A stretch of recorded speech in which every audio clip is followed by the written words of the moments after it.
Hi everyone, this is our channel Around My Story. Please like, share and subscribe. Vous savez, parfois la vérité est encore plus étrange que la fiction, surtout si vous avez un sombre secret dans votre vie qui vous mettra en danger s'il était révélé. C'était mon cas, et voici mon histoire. Je m'appelle Charlotte, et j'ai 17 ans. Je vis avec ma mère.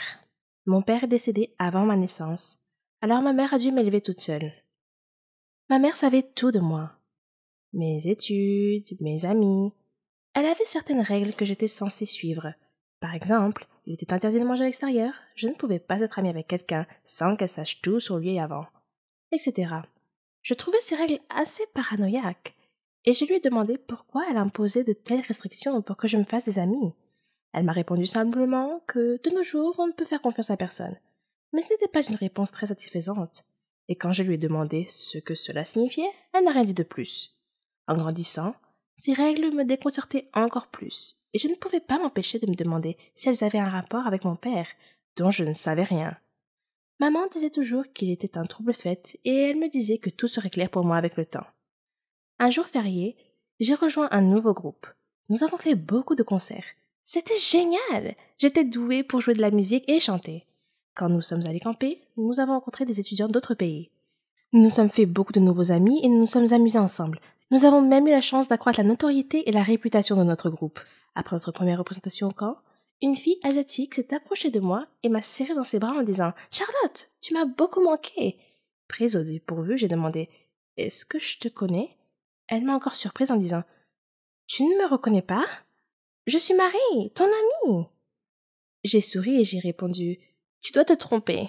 Je ne te connais pas. » Après avoir insisté sur le fait qu'elle était bien mon amie, elle s'est excusée et est repartie en courant rejoindre ses amis. Bizarre. Maintenant que j'y pense, j'ai souvent eu l'impression étrange que quelqu'un m'observait partout où j'allais. J'ai essayé de me débarrasser de ce sentiment à plusieurs reprises, mais je n'ai jamais pu.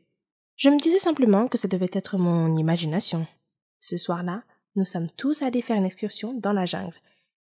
Il faisait très sombre.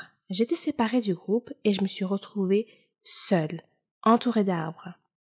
J'ai appelé mes amis, mais personne ne m'a entendu. Soudain, je suis tombée sur quelqu'un. Une fille, semble-t-il, et je me suis excusée. Quand je me suis retournée pour la regarder, j'ai été choquée de voir moi-même, ou mon double. C'était comme si je me regardais dans un miroir. Qui es-tu? Ai-je demandé. Je suis Charlotte, a-t-elle répondu simplement. C'est impossible. Je suis Charlotte, dis-je avec assurance. Es-tu avec nous ici au camping? Oui, dit-elle. Je lui ai demandé quel était le chemin du retour vers le camping. Elle a indiqué une direction et nous sommes repartis. Alors que nous marchions, son téléphone a sonné. C'était son père. Il était inquiet pour elle et voulait s'assurer qu'elle allait bien. Nous sommes arrivés à nos tentes sans incident et j'ai dit « C'était vraiment agréable de te rencontrer, Charlotte. Je te verrai demain ?» Je ressentais une forte connexion avec cette fille pour une raison quelconque. Puis je me suis rendu compte que j'avais oublié mon sac et je suis allée le chercher. Et de nouveau, j'ai eu ce sentiment inquiétant d'être observée. Soudain, quelque chose me frappa à la tête. Quand je me suis réveillée, je me suis retrouvée assise dans une voiture entourée de personnes portant des lunettes de soleil et j'étais vraiment effrayée. « Qui êtes-vous » ai-je demandé. « Et qu'est-ce que vous voulez de moi ?» Un homme m'a dit que mon père était la raison pour laquelle il m'avait kidnappée. Quand je lui ai répondu que mon père était mort il y a longtemps, il a juste ri. Puis il me pulvérisa quelque chose au visage et je perdis connaissance. Quand je me suis réveillée plus tard, l'autre Charlotte était attachée à côté de moi. L'un des hommes semblait confus de voir moi et a demandé à son patron laquelle de nous était la fille qu'il cherchait. Soudain, j'ai entendu quelqu'un crier « Stop! Ne bougez pas !» La police surgit de la ligne des arbres, encercla la voiture et apprehenda les hommes. Puis, ils nous détachèrent toutes les deux. Quelqu'un est apparu, l'air très inquiet. L'autre Charlotte a commencé à se réveiller et a demandé où elle était et ce qui se passait. Puis, elle vit son père et courut vers lui. Son père m'a alors regardé et m'a demandé mon nom et celui de ma mère. Quand je lui ai répondu, il a dit qu'il savait qui j'étais et m'a dit de transmettre ses salutations à maman et de lui dire qu'il continuait à garder son secret. Puis il me remit une médaille et me serra dans ses bras en disant qu'il n'était pas sûr que nous nous reverrions un jour. Je le regardais toujours d'un air confus. Alors il sourit et me demanda où était mon père. et je lui répondis que mon père était mort. Il a dit que c'était leur accord entre ma mère et lui, qu'il essayait seulement de nous protéger, moi et l'autre Charlotte, qui se trouvait être ma sœur jumelle. Il dit avoir eu des problèmes dans son travail. Des gens ont menacé de nous tuer. Alors lui et ma mère ont décidé de nous séparer. Elle t'a emmené et j'ai pris ta sœur jumelle, a-t-il dit. Nous avons fait ça pour te garder en sécurité. J'ai appelé ta jumelle Charlotte, comme toi. Je me sentais encore un peu bouleversée à ce moment-là. C'était absurde. Je ne pouvais pas le croire. Soudain, j'ai entendu quelqu'un m'appeler. « Charlotte, réveille-toi! C'est l'heure de notre voyage. Tu as dû faire un cauchemar, car tu criais. » Je me suis réveillée et me suis retrouvée dans une tente avec mon ami. Quand je suis sortie de la tente, je me suis arrêtée. Juste en face de moi, me regardant dans les yeux, se trouvait une fille qui était mon reflet exact. Maman de substitution, un titre intrigant, n'est-ce pas? J'avoue, je ne m'attendais pas à devenir maman à un si jeune âge. Mais les circonstances déterminent souvent le chemin que nous devons prendre pour nous-mêmes. C'est grâce à ma mère que j'ai fait ce choix. Mais gardez votre jugement pour la fin. Attendez d'entendre mon histoire. Je m'appelle Rita et j'ai 17 ans. J'étais heureuse de vivre avec ma famille. Mon père était médecin, ma mère était femme au foyer, j'avais 2 petites sœurs, Carla et Sarah, et nous vivions dans un quartier agréable et tranquille. Notre maison était toujours remplie de joie et de rire. Mon père était un père formidable et ma mère était une mère fantastique. Nous jouissions d'une vie stable, jusqu'à ce que ma mère tombe soudainement malade. Elle a commencé à avoir des maux de tête fréquents. Mon père l'a emmenée chez un neurologue, qui lui a dit que sa situation était grave, qu'elle devait être opérée d'urgence. Notre vie a soudainement été bouleversée. Nous sommes devenus tristes et déprimés. Aucun de nous ne parlait beaucoup. Papa essayait toujours de consoler maman. Mais chaque fois qu'il était seul, il pleurait comme nous, les enfants. Notre vie est devenue sombre. Le médecin a fixé une date pour l'opération, et plus la date approchait, plus nous étions anxieux. Lorsque le jour est enfin arrivé, nous avons préparé quelques affaires de maman pour les emmener à l'hôpital. Elle avait l'air de penser que c'était la dernière fois qu'elle nous voyait. J'avais un mauvais pressentiment à ce sujet. Quand nous sommes arrivés à l'hôpital, maman m'a appelée et m'a dit « Rita, tu dois t'occuper de ton père et de tes sœurs. » J'ai soudainement paniqué. « Maman, arrête de parler comme ça, je dis. Tu vas guérir et revenir à la maison. » Elle mit sa main sur ma bouche et dit « Bien sûr que je reviendrai, mais tu dois t'occuper d'eux en mon absence. Tu feras ça pour moi ?» Je pleurais, mais j'ai essayé de me calmer et j'ai hoché la tête. Puis le docteur l'a appelée. Elle a serré tout le monde dans ses bras, puis est entrée dans la salle d'opération pour être opérée. Nous avons attendu à l'extérieur de la salle, inquiets. Après un court moment, le médecin est sorti et a appelé mon père rapidement. J'ai su ce qui s'était passé en voyant l'expression du visage du médecin. Mon père est revenu quelques minutes plus tard et nous a regardés. Nous pleurions et il nous a pris dans ses bras. Notre vie est tombée dans une routine misérable et ennuyeuse. Mon père et mes sœurs étaient toujours tristes et je faisais de mon mieux pour essayer de m'occuper d'eux. Un jour, mon père m'a appelé auprès de lui et m'a dit « Tu sais combien je t'aime. » Vous tous. Mais parfois, nous devons prendre des décisions difficiles. Je n'aimais pas ce que je venais d'entendre. Il a dit « Je vais devoir me remarier. » J'ai fait 2 pas en arrière et j'ai dit « Te remarier? Mais pourquoi ?» Et il m'a répondu « Nous avons besoin de quelqu'un qui prenne soin de nous. Je sais que personne ne peut prendre la place de ta mère, mais je n'ai pas attendu qu'il termine. » Et j'ai dit « Papa, je ne prendrai jamais la place de maman. Et personne ne le pourra jamais. Mais je ferai de mon mieux. Je ferai tout ce qu'elle faisait. Je suis assez âgée et responsable. Je peux m'en occuper. D'ailleurs, j'ai promis à maman que je le ferai. » Il m'a regardé intensément et a abandonné tout de suite l'idée de se remarier. Au début, il m'a été très difficile d'apprendre à faire tout le ménage et la cuisine, mais je m'y suis habituée petit à petit. J'ai cherché sur Internet des astuces pour rendre mon travail plus facile et plus efficace. J'ai demandé à mes sœurs de ne pas faire de dégâts à la maison et elles m'ont plus qu'aidée. Je leur achetais des cadeaux. Ma cuisine s'est améliorée après de nombreuses tentatives ratées.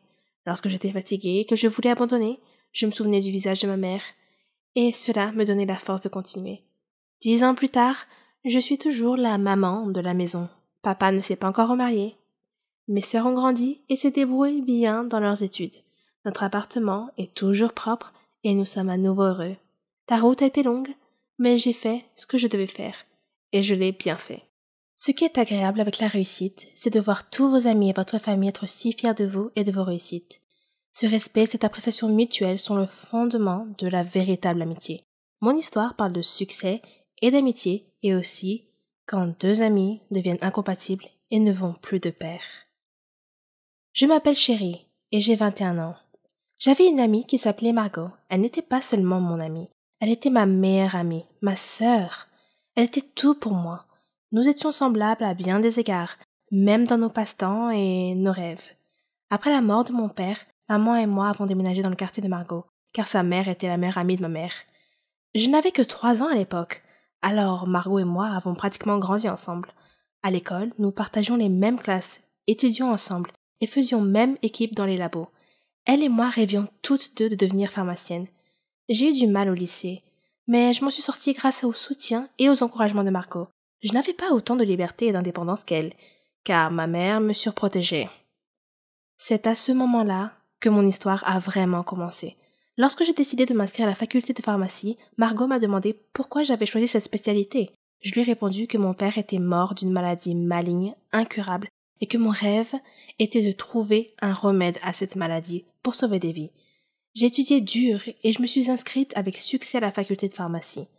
Margot était très heureuse pour moi et elle m'a promis de rester concentrée sur la découverte du remède contre la maladie mortelle que je cherchais si passionnément. Je lui ai demandé de rester à mes côtés à tout instant, ce qu'elle a fait avec plaisir.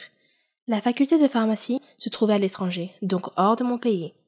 Je serais indépendante et libérée du contrôle étouffant de ma mère.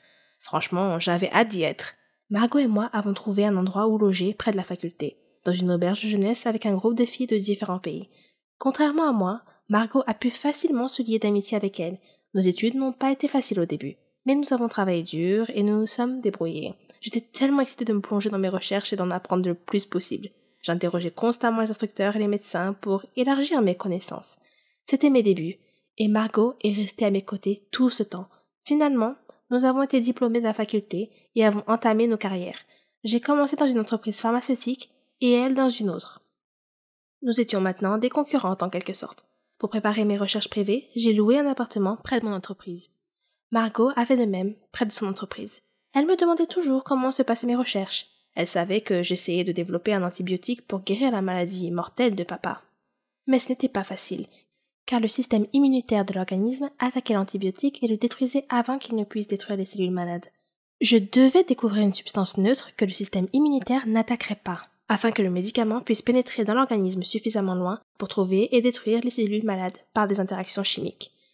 Mon premier travail de recherche a été rejeté, mais j'ai continué à essayer, et à chaque tentative, je découvrais quelque chose de nouveau. À cette époque, Margot était également occupée par son travail. Un jour, elle m'a appelée. Elle pleurait parce qu'elle avait été renvoyée de son travail. Il l'accusait d'avoir volé une étude importante. Je lui ai dit qu'elle était tellement compétente dans son travail qu'elle ne devait pas être triste, mais plutôt essayer de trouver un emploi dans mon entreprise. Je lui ai dit que je la recommanderais à mon directeur. Elle m'a serré dans ses bras et m'a beaucoup remerciée en disant « Tu es vraiment la meilleure amie du monde, chérie !» Le lendemain, j'ai parlé de Margot à mon directeur et lui ai dit qu'elle cherchait un emploi et qu'elle attendait dehors. Il lui a fait passer un entretien et lui a donné un emploi. J'étais tellement heureuse qu'elle et moi travaillions dans la même entreprise. Margot a continué à me poser des questions sur mes recherches et je lui ai donné des nouvelles de temps en temps. J'hésitais à lui en dire trop, mais après tout, c'était ma meilleure amie. Alors, je l'ai invitée chez moi pour lui parler de mes recherches. Margot n'était pas aussi heureuse que je le pensais d'entendre parler de mes progrès, mais je me suis dit que c'était à cause de son récent licenciement. Mes recherches personnelles prenaient tout mon temps. Elles étaient même plus importantes que mon travail. Un jour, lorsque je me suis présentée au travail, mon responsable m'a dit qu'il n'avait plus besoin de moi et que j'étais licenciée, virée. J'étais choquée et j'ai demandé pourquoi. Il m'a répondu que je passais trop de temps à la maison à faire mes recherches personnelles et trop peu de temps au travail. Il m'a dit qu'il avait envoyé plusieurs lettres à mon domicile me demandant de revenir travailler et que je ne lui avais pas répondu et que je n'étais pas revenue au travail. Il m'a dit que ma colocataire, Margot, avait reçu les lettres en mon nom et avait promis de les remettre. J'étais choquée. Je lui ai dit qu'elle ne m'avait jamais rien dit.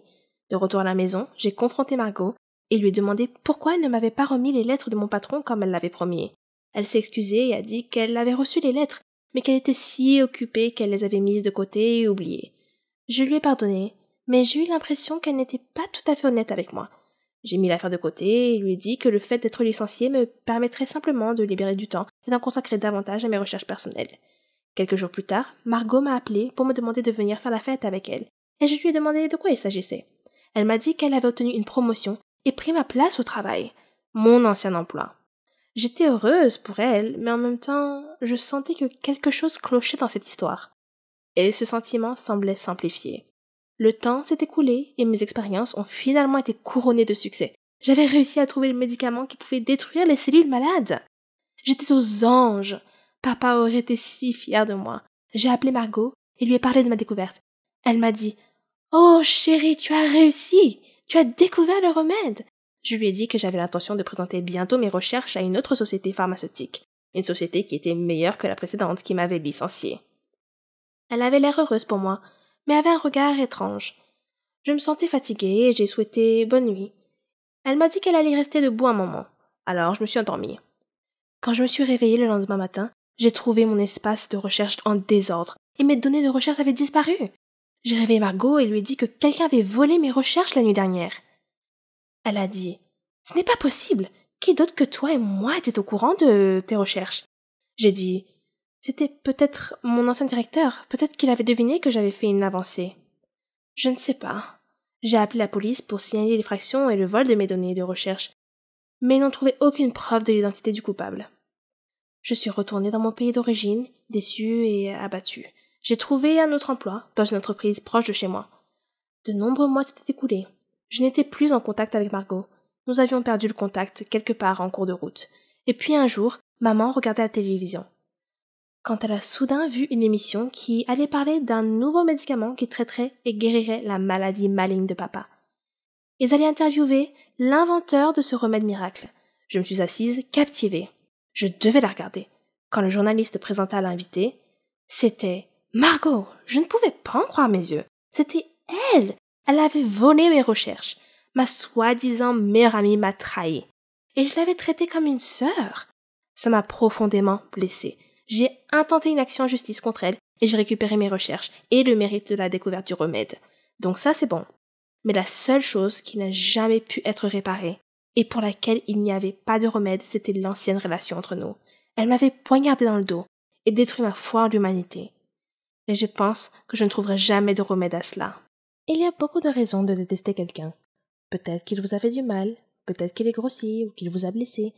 Il y a beaucoup de raisons. Mais détester quelqu'un parce qu'il a plus de succès, au point de vouloir le tuer, c'est un peu tordu à mon avis. Je m'appelle Célina. J'ai 17 ans. Ma mère est une chef cuisinière très célèbre. Elle a même sa propre émission de cuisine que beaucoup de gens regardent dans tout le pays. Elle est douée et très créative. Elle a aussi une grande personnalité. Elle s'est occupée de nous toute seule après la mort de mon père dans un accident d'avion. Tout a commencé en cuisinant le plat préféré de ses voisins. Maintenant, elle est connue dans tout le pays. Elle a été invitée dans plusieurs émissions de télévision où elle a raconté son histoire inspirante. Je suis tellement fière de ma mère. Tout ce que nous avons aujourd'hui, c'est grâce à elle. Tout le monde l'aimait. Enfin, tout le monde sauf Katrina.